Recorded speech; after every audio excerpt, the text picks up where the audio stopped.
ይህ የ2018 ዓመተ ምህረት የስምንተኛ ክፍል ህብረተሰብ ሞዴል ፈተና የሁለተኛው ሴሚስተር ክፍል 2 ከጥያቄ ቁጥር 21 እስከ 40 ያለው ነው። ይህ ጥያቄ የተዘጋጀው በባህር ዳር ከተማ የግል ትምህርት ቤቶች ማህበር ነው። በጣም እናመሰግናለን። ጥያቄ ቁጥር 21 ከሚከተሉት ውስጥ ስለ አየር ጠባይ ትክክል ያልሆነው የቱ ነው? ሀ በአንድ በተወሰነ ጠባብ የቦታ ክልል ውስጥ ለአጭር ጊዜ የሚከሰት የአየር ሁኔታ ነው። ለ የአየር ጠባይ በቀን እንዲሁም በሰዓታት ልዩነት ውስጥ ሊለዋወጥ የሚችል ነው። ሐመሮሃ በአንድ በተወሰነ ሰፊ የቦታ ክልል ውስጥ ለረጅም ጊዜ የሚከሰት የአየር ሁኔታ ነው። መ የአየር ጠባይ ተለዋዋጭ ነው።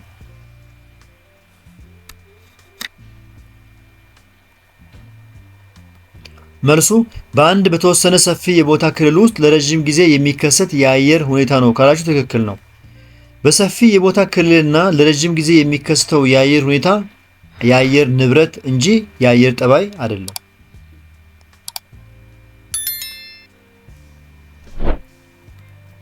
ጥያቄ ቁጥር 22 ከአየር ንብረት ይዘቶች ውስጥ ሊመደብ የማይችለው የትኛው ነው?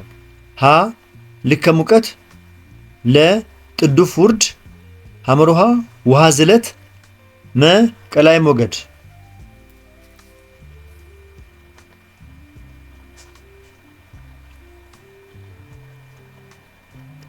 መልሱ ቀላይ ሞገድ የሚለው ነው። ሙቀት፣ ዝናብና እርጥበት የአየር ንብረት ይዘቶች ሲሆኑ ቀላይ ሞገድ ግን ከዚህ ጋር አይገናኝም።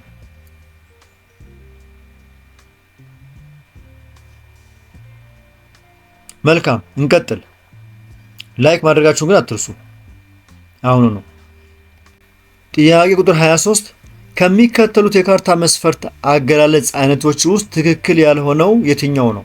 ሀ 1 ሳንቲሜትር ለ4 ኪሎ ሜትር፣ ለ 1 ለ200 ሺህ፣ ሐመሮሃ 1 ኪሎ ሜትር ለ5 ሳንቲሜትር፣ መ 1 300 ሺህኛ።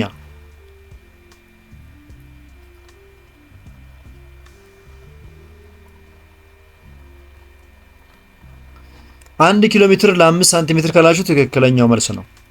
የካርታ መስፈርት ሲገለጽ ሁልጊዜ በካርታው ላይ ያለው ርዝመት መጀመሪያ ይቀመጣል። ስለዚህ 1 ኪሎ ሜትር ለ5 ሳንቲሜትር የሚለው አገላለጽ የተሳሳተ ነው።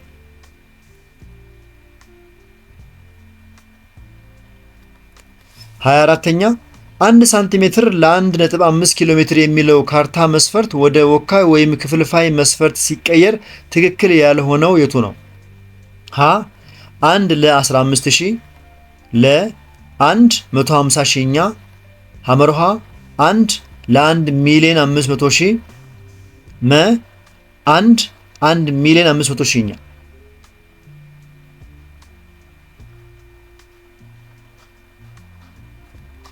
መልሱ 1 ለ150 ሺህኛ የሚለው ነው። 1.5 ኪሎ ሜትር ወደ ሳንቲሜትር ሲቀየር 150 ሺህ ሳንቲሜትር ይሆናል። 1.5 ሲባዛ 100 ሺህ ማለት ነው።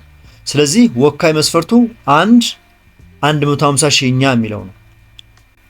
የምርጫዎቹን ትንተና ስናይ ለምሳሌ ሀ 1 ለ15000 የሚለው ስህተት ነው። ምክንያቱም 1 ሳንቲሜትር ለ150 ሜትር መሆኑን ያሳያል። ለላ ያለው 150 ሺህኛ የሚለው ደግሞ ትክክለኛው መልስ ነው። ሐመሮሃ ላይ ያለው 1 ለ1 ሚሊዮን 500 ሺህ የሚለው ስህተት ነው። ምክንያቱም ይህ 1 ሳንቲሜትር ለ15 ኪሎ ሜትር መሆኑን ነው የሚያሳየው።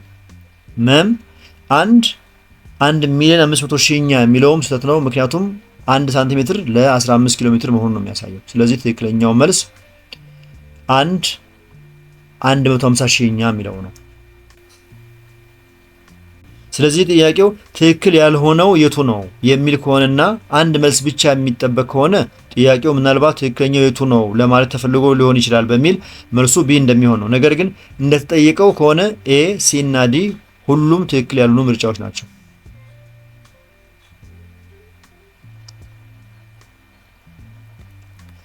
25ኛ ጥያቄ ይሄ ስዕል አለ። ስዕሉን በመመልከት ነው የምትመልሱት።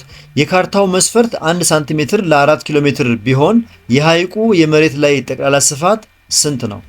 ሀ 192 ካሬ ኪሎ ሜትር፣ ለ 384 ካሬ ኪሎ ሜትር፣ ሐመርሃ 24 ካሬ ኪሎ ሜትር፣ መ 12 ካሬ ኪሎ ሜትር።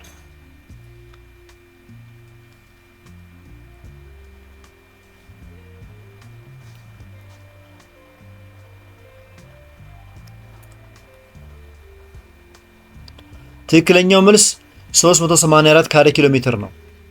በካርታው ላይ ያለው ስፋት 24 ካሬ ሳንቲሜትር ወይም 6 ጊዜ 4 24 ነው። መስፈርቱ 1 ሳንቲሜትር 4 ኪሎ ሜትር ከሆነ 1 ሳንቲሜትር ካሬ እኩል ይሆናል 16 ካሬ ኪሎ ሜትር ወይም 4 ሲባዛ 4 ይሆናል። ስለዚህ ጠቅላላ ስፋቱ 24 ሲባዛ 16 እኩል ይሆናል 384 ካሬ ኪሎ ሜትር ይሆናል ማለት ነው።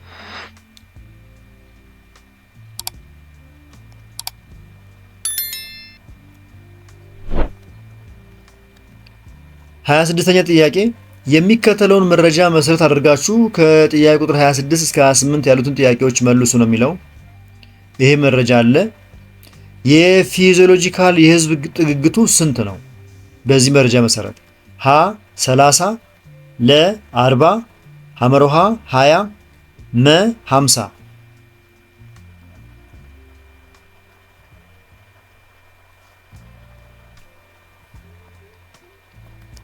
መልሱ 20 ነው። የፊዚዮሎጂካል ጥግግት የሚሰላው ጠቅላላ ህዝብን ለእርሻ በሚሆን መሬት በማካፈል ነው። ስለዚህ ጠቅላላው ህዝብ የወንዶች ብዛትና የሴቶች ብዛት ሲደመር 800 ሺህ ነው። 800 ሺህ ሲካፈል ለ40 ሺህ ተብሎ ቢታሰብ ውጤቱ 20 ይሆናል። ለተጨማሪ ማብራሪያ የሰባተኛ ክፍል መጽሐፋችሁን አጣቅሱት። ይህ ጥያቄ የተወሰደው ከሰባተኛ ክፍል ነው።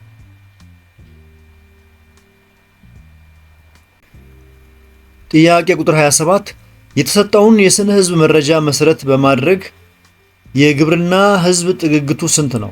ሀ 20፣ ለ 28፣ ሐመሮሃ 8፣ መ 40።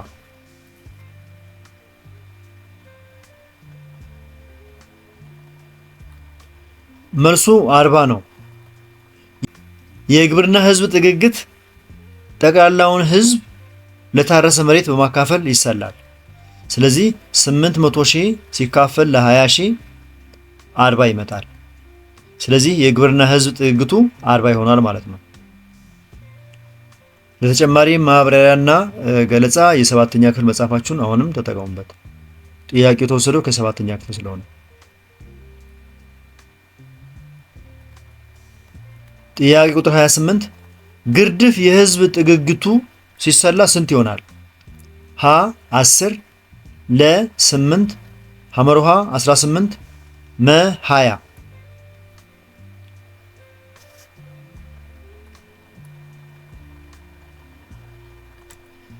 ግርድፍ የህዝብ ጥግግቱ ሲሰላ 8 ይሆናል። ምክንያቱም ግርድፍ ጥግግት እኩል ይሆናል ጠቅላላ ህዝብ ሲካፈል ለጠቅላላ ስፋት ነው። ይሄ ማለት 800 ሺህ ሲካፈል ለ100 ሺህ ውጤቱ 8 ይመጣል። መልካም። ለዚህም ጥያቄ በተመሳሳይ የሰባተኛ ክፍል መጽሐፋችሁን አጣቅሱት። ጥያቄ ቁጥር 29 በመሬት ላይ የሚገኙ ተፈጥሯዊና ሰው ሰራሽ ክስተቶች በካርታ ላይ የሚወከሉባቸውን ምልክቶችና ቀለማትን የሚገልጽ የካርታ የህዳግ መረጃ የትኛው ነው? ሀ የካርታ ርዕስ፣ ለ ካርታው የተዘጋጀበት ጊዜ፣ ሐመሮሃ እውን ስሜን፣ መ የካርታው ቁልፍ።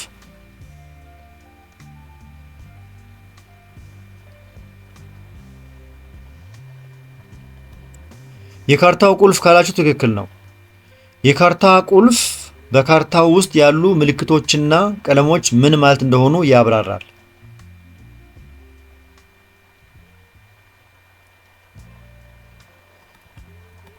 ወደ ክፍል 2 አጋማሽ ደርሰናል። የተከበራችሁ የዚህ ቻናል ተከታታዮች እስካሁን በቀረቡ ጥያቄዎች መልስና ማብራሪያዎች ላይ አስተያየት፣ ጥቆማና ጥያቄ ካላችሁ አስተያየት መስጫው አስቀምጡ። ከተመቻችሁ ላይክ አድርጉ። ብዙዎቻችሁ ታያላችሁ ግን ላይክ አታደርጉም። ላይክ ማድረግ ጥቅሙ በጣም ብዙ ነው። እየፈጠንኩ ወይም እየዘገየው ከሆነ ቪዲዮን ያስቆማችሁ ተከታተሉ። ጥያቄ ቁጥር 30 የሀገሮችን ክፍፍል ወይም የሀገሮችን ድንበር የሚያሳይ የካርታ አይነት የትኛው ነው? ሀ ፖለቲካዊ ካርታ፣ ለ የልዩ ተግባር ካርታ፣ ሐመሮሃ ፊዚካል ካርታ፣ መ የመሬት መልክዓ ምድራዊ የሚያሳይ ካርታ።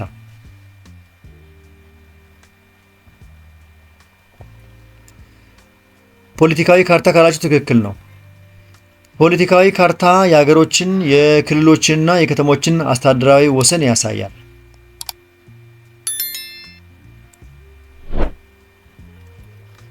ጥያቄ ቁጥር 31 አንድ ቦታ ከምድር ወገብ በስተሰሜን እና በስተደቡብ በምን ያህል ርቀት ላይ እንደሚገኝ በዲግሪ ልኬት የሚያመላክቱ መስመሮች የትኞቹ ናቸው?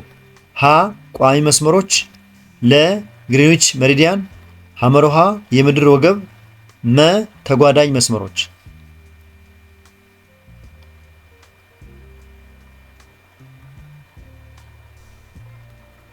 ተጓዳኝ መስመሮች ካላችሁ ትክክል ነው።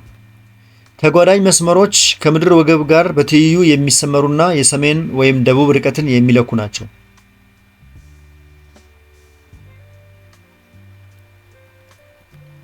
ሰላሳ ሁለተኛ ጥያቄ ከሚከተሉት የባህል ይዘቶች ውስጥ ለሰው ልጆች እድገት ትልቅ አስተዋጽኦ ያለው የትኛው ነው?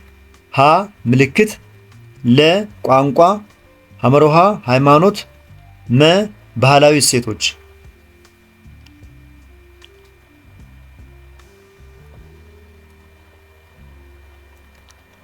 ቋንቋ ካላችሁ ትክክል ነው። ቋንቋ ሰዎች መረጃን እንዲለዋወጡና እውቀትን ከአንድ ትውልድ ወደ ሌላ ትውልድ እንዲያስተላልፉ ስለሚያስችል ለእድገት ቁልፍ ነው።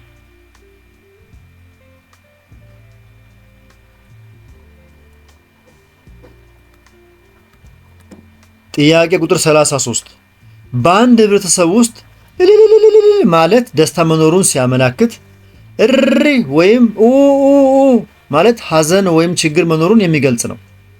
እልልልል እና እሪ የሚሉ ድምጾች የትኛው የባህል ይዘቶች ናቸው? ሀ ቋንቋ፣ ለ ሃይማኖት፣ ሐመሮሃ ምልክት፣ መ የባህል እሴት።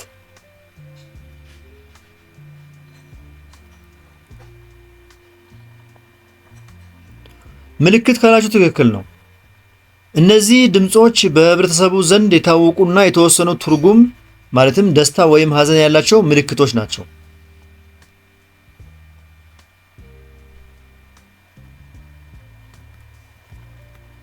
ጥያቄ ቁጥር 34 አንድ ማህበረሰብ የሌላን ህብረተሰብ ባህል ሲቀበልና የራሱን እየተወ ሲሄድ ምን ይባላል?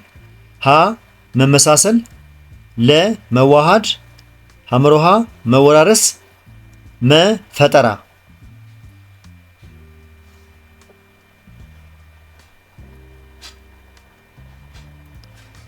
መዋሃድ አላችሁ? ትክክል ነው። መዋሃድ አንድ ማህበረሰብ የራሱን ባህል ትቶ በሌላው ባህል ውስጥ ሙሉ በሙሉ ሲቀላቀል የሚከሰት ሂደት ነው።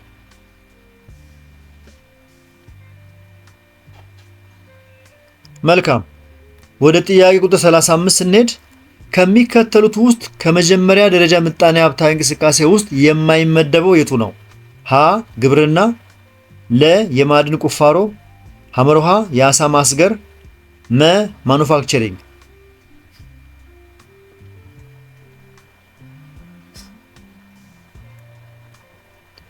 ማኑፋክቸሪንግ ካላችሁ ትክክል ነው። ማኑፋክቸሪንግ በጥሬ ዕቃዎች ላይ እሴት ጨምሮ አዲስ ምርት የሚፈጥር በመሆኑ በሁለተኛ ደረጃ እንቅስቃሴ ውስጥ ይመደባል።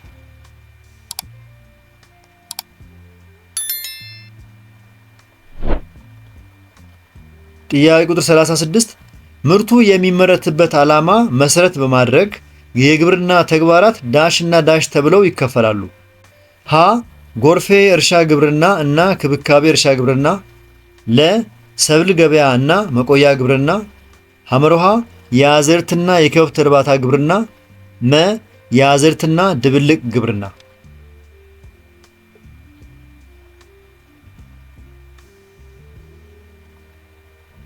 መልሱ ሰብል ገበያና መቆያ ግብርና የሚለው ነው። የግብርና ዓላማ ለራስ ፍጆታ ወይም ለሽያጭ ወይም ለሰብል ገበያ ሊሆን ይችላል።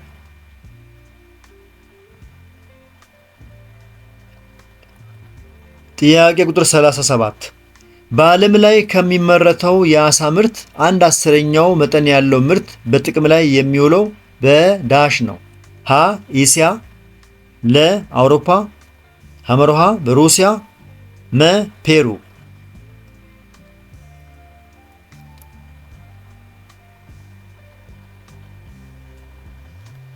መልሱ በሩሲያ ነው። በዓለም ላይ ከሚመረተው የዓሳ ምርት 1/3 መጠን ያለው ምርት በጥቅም ላይ የሚውለው በኤስያ ሲሆን 1/5 ደግሞ በአውሮፓ ውስጥ በፍጆታ ላይ ይውላል። 1/10 በሩሲያ ውስጥ በጥቅም ላይ ሲውል ይህንኑ የሚያህል መጠን በአሜሪካና በካናዳ ውስጥም በፍጆታ ላይ ይውላል። ስለዚህ ትክክለኛው መልስ በሩሲያ የሚለው ነው።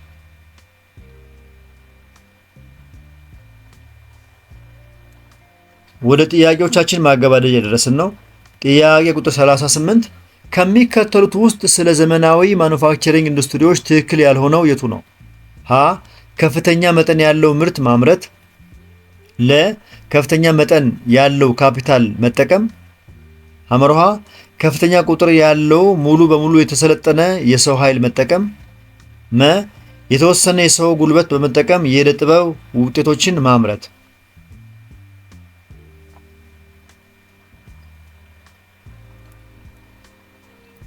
መልሱ የተወሰነ የሰው ጉልበት በመጠቀም የዕደ ጥበብ ውጤቶችን ማምረት የሚለው ነው።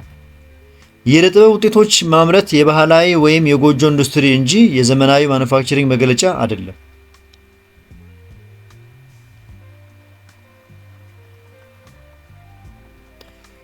ጥያቄ ቁጥር 39 ከሚከተሉት ውስጥ ስለ ንግድ ዋና ዋና ጠቀሜታዎች ትክክል ያልሆነው የቱ ነው?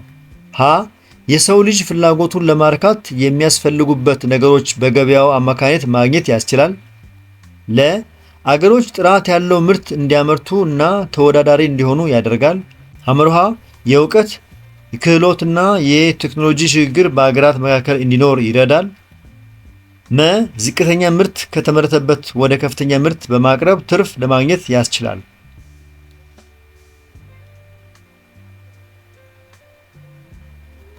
ትክክለኛው መልስ ዝቅተኛ ምርት ከተመረተበት ወደ ከፍተኛ ምርት በማቅረብ ትርፍ ለማግኘት ያስችላል የሚለው ነው። ምክንያቱም ንግድ ምርትን ከከፍተኛ አቅርቦት ወደ ከፍተኛ ፍላጎት ቦታ ማጓጓዝ እንጂ ወደ ከፍተኛ ምርት ማቅረብ አይደለም። አገላለጹ የተሳሳተ ነው።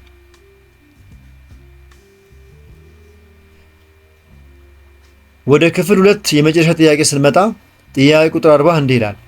በአዋጅ ቁጥር 813/2006 መሰረት ያልተገባ የንግድ እንቅስቃሴ ሲኖር እና የሸማቹን ደህንነት አደጋ ላይ የሚጥል ሁኔታ ሲፈጠር በክልል ደረጃ እርምጃዎችን ለመውሰድ እና ለማስፈጸም ስልጣን የተሰጠው አካል የቱ ነው?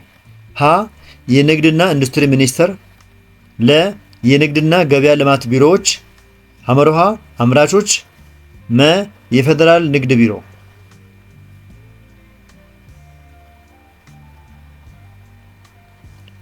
ትክክለኛው መልስ የንግድና ገበያ ልማት ቢሮ የሚለው ነው። በክልል ደረጃ የንግድ እንቅስቃሴን የመቆጣጠርና ሕግን የማስፈጸም ስልጣን የክልል የንግድና ገበያ ልማት ቢሮዎች ነው።